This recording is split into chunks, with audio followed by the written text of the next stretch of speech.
ఒక 2-3 సంవత్సరాలు పైబడి మరి ఈ కార్యాచరణ ఈ జిల్లాలో జరుగుతూ ఉంది. ఇప్పుడు నాయకర్ గారి గురించి మనం చెప్పేది ఏమీ లేదు. ఆయన వేసదారులు వచ్చిన ఆయన అన్ని చెప్పుకున్నారు. ఆయన చాలా సంతోషం. అందరికి కూడా కళ్ళంటూ కూడా నీళ్ళు వచ్చినాయి. ఆయన గాథ వింటుంటే ఆమె హృదయాలకు హత్తుకునే పరిస్థితి వచ్చింది. రెండోది, ఈ జిల్లాకి మల్లాడి సత్యలింగ నాయకర్ కాకినాడ జిల్లాగా, మేము కాకినాడ జిల్లాను తీసేమని ఎవరు అంటలేదు. అంబేద్కర్ కోనసీమ జిల్లా, డాక్టర్ బిఆర్ అంబేద్కర్ కోనసీమ జిల్లా లాగా ఉంది. అంబేద్కర్ గారి పేరు పెట్టారు. ఇక్కడ కాకినాడ జిల్లాకి సత్యలింగ నాయకర్ గారి పేరు పెట్టమంటున్నాం. కాకినాడ జిల్లాకి ఎవరు ఆస్తులు అడుగుతలేదు. మనం ఎవరు ఆస్తులు అడుగుతున్నామా? ఎవరు ఆస్తులు అడుగుతలేదు. మహాదాత మల్లాడి సత్యలింగ నాయకర్ గారి పేరు పెట్టమంటా ఉన్నాం. ఇదంతా సమమా కాదు? 100% మనం అడగక్కర్లేదండి. అటువంటి మహనీయుడి పేరు పెట్టమని మనం ఎందుకు అడుక్కోవాలి? ప్రభుత్వం ముందుకు వచ్చి పెట్టవలసిన బాధ్యత ఉంది. మనం అడగక్కర్లేదు. అటువంటి మహానాయకుడి పేరు పెట్టాలని మనం అడగక్కర్లేదు. ప్రభుత్వాలు ముందుకు వచ్చి నాయకర్ గారి పేరు పెడితే ఆ ప్రభుత్వానికి మంచి పేరు వస్తుందని సభాముఖంగా తెలియజేస్తా ఉన్నాను. మనం ఏంటి అని అడగడం? అది ఎవరు అడిగారని కొన్ని జిల్లాలకు పేర్లు ఇచ్చారు మీరు.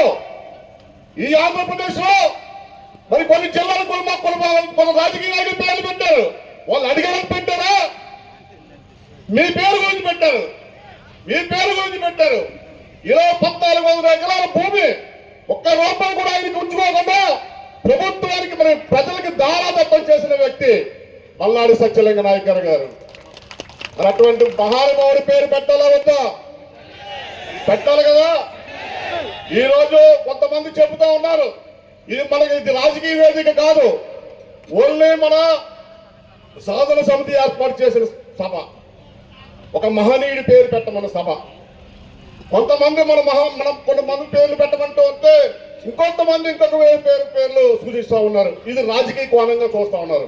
దయచేసి అటువంటి మహానుభావుల్ని రాజకీయ కోణంలో చూడొద్దు. ఈవేళ మహానుభావులు చాలా ఉన్నారు. చాలా మంది చాలా రకాలుగా దానాలు చేశారు.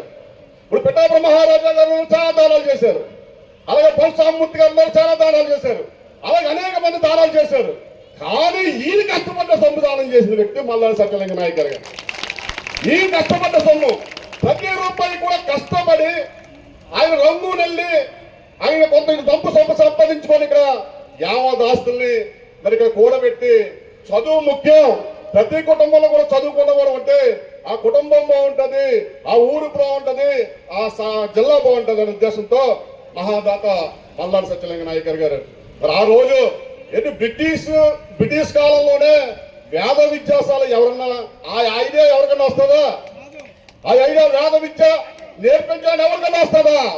మరి అటువంటి మహానుభావుల్ని పేరు పెట్టడం అనేది మన అందరికీ కూడా గర్వకారణం అనే ఈ సభాముఖంగా మీ అందరికీ తెలియజేస్తా ఉన్నాను. అంతేకాదు ప్రభుత్వాల దృష్టిలో ఈ సమస్య ప్రభుత్వాల దృష్టిలో కూడా ఉంది. ఈ కూటమి ప్రభుత్వం మరి చంద్రబాబు నాయుడు గారి నోటీసులో ఉంది. పవన్ కళ్యాణ్ గారు ఆయన రాష్ట్ర మీటింగ్ పెట్టినప్పుడు మల్లాడి సత్యలింగ నాయకర్ మరి అది మరి ఎంట్రన్స్ లో కూడా ద్వారం అని కూడా పెట్టడం జరిగింది. అలాగే బీజేపీ రాష్ట్ర అధ్యక్షులు నోటీసులో ఉంది. మీ కూటమి ప్రభుత్వంలో 3 పార్టీల కలయికలో ఉన్న ఈ ప్రతి పేరు పెట్టడం మీరు ఇప్పటి వరకు ఎందుకు మీరు అసలు చేస్తున్నారని ఈ సభాముఖంగా నేను తెలియజేస్తా ఉన్నాను. ఎందుకంటే ఇది ఎవరు డబ్బులు ఇచ్చి తీసుకొచ్చిన మనుషులు ఎవరో కాదు. ఈ ఎవరు డబ్బులు ఇచ్చి రాజకీయ వేదిక డబ్బులు ఇచ్చి తీసుకొచ్చిన మనుషులు కాదు.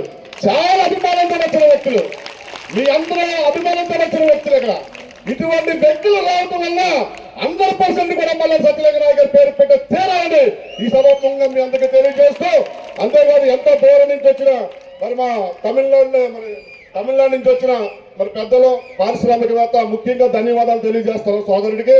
ఎందుకంటే అంత దూరం నుంచి కూడా ఇక్కడ రావటం అనేది చాలా ఈ వేదిక ద్వారా మీకు అందరి తరపున శుభాకాంక్షలు తెలియజేస్తా ఉన్నాను.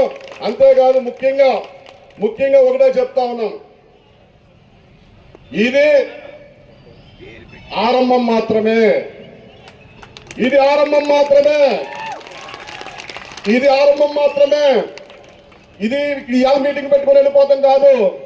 పేరుగాని ప్రకటించకపోతే 1,00,000 మందిపై బహిరంగ పెట్టే సభ పరిస్థితులు వస్తాయి. 1,00,000 మందిపై బహిరంగ సభ పెట్టే పరిస్థితి వస్తుంది. దయచేసి ప్రభుత్వాలు ముందుకు వచ్చి గౌరవప్రదంగా ఆ మహానుభావుడి పేరు పెట్టి మీరు గౌరవం దక్కించుకోవాలని సభకు తెలియజేస్తాను. జోహార్.